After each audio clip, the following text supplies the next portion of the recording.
saw a couple of headlines the other day that have to do with the two players you're probably looking for the most out of this coming season in the Texans secondary. Ari Alexander is one of the reporters for Channel 2. He sat down with Houston native, Miami Dolphins wide receiver, Jalen Waddle, and asked Waddle who he thinks the most underrated defensive back in the NFL is. Actually, one guy that I really like a lot is Pitre from the Texans. When we played them, man, he was all over the place. So I don't think he get enough recognition. I think he had a great rookie season, and not enough people talk about it.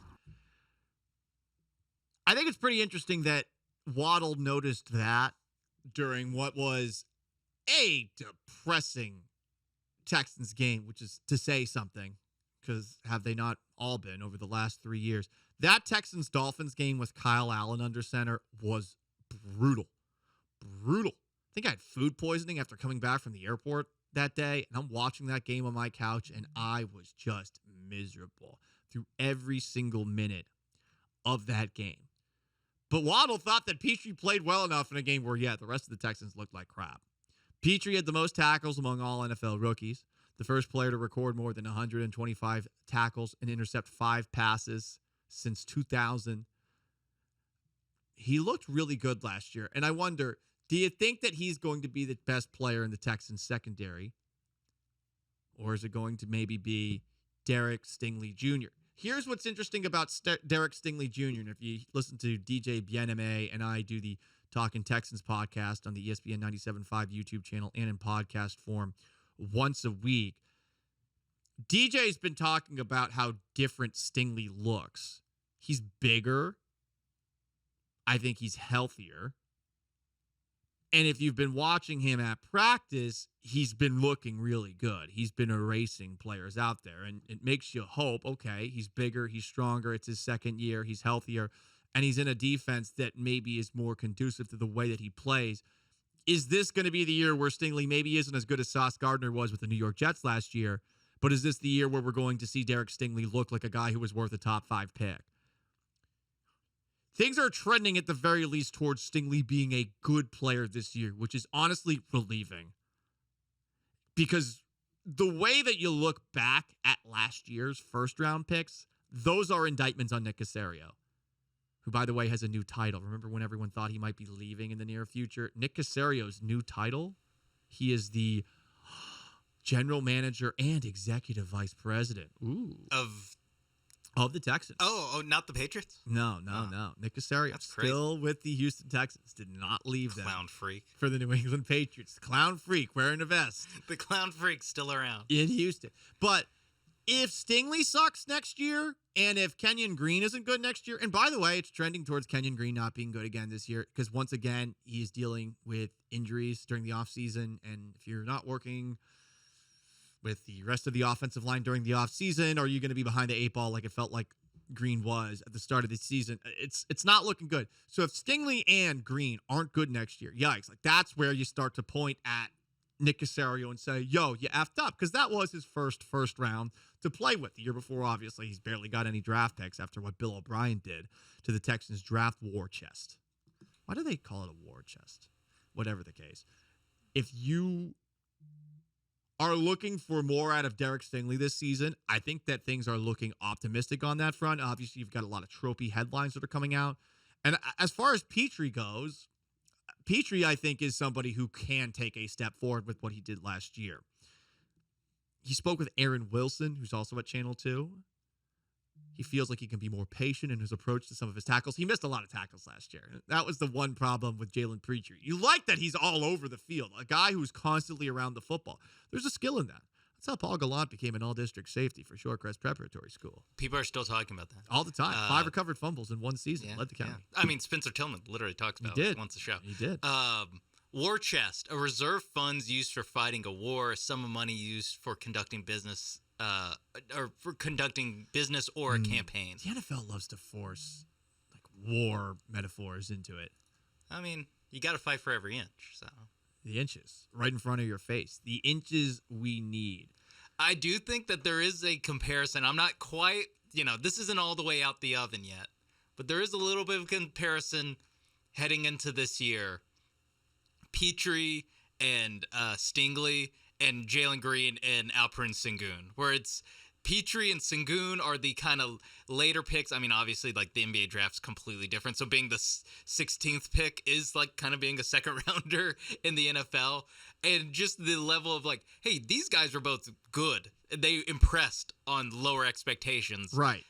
The guys that were the number 3 pick and the number 2 pick, it's a little, we're not quite all the way out on you, but it is a little bit of like, when are you going to start showing why you were in Jalen's case, the number 2, in Stingley's case, the number 3 pick. It's like it kind of not make or break for either of these guys, but make or it's going to be really tough offseason next year for you. I'm optimistic about Stingley. Gotta say, Green,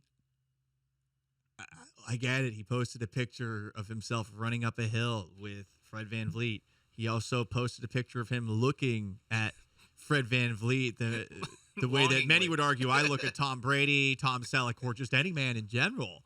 Man. By the way, side note, and I wanted to post about this online, but I didn't want to get canceled for it.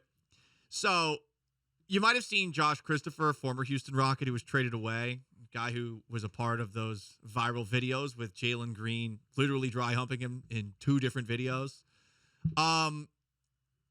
I think it's pretty interesting to take a look at Josh Christopher's goodbye post, where he is sitting in front of all of the Houston Rockets cheerleaders. Have you ever seen somebody trying harder to say, hey guys, I like the ladies? Timing is everything, and that's my read. Is like, oh, this guy wants everyone to know that the ladies, he loves the ladies. He's trying to beat the allegations. That's what he's trying to do. He 100% is.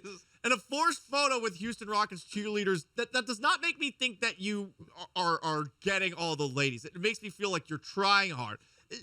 You know what's funny? Every now and then, and this is my advice to any middle-aged man out there, because I imagine a lot of you guys are married. Why are you getting a photo with Texans cheerleaders?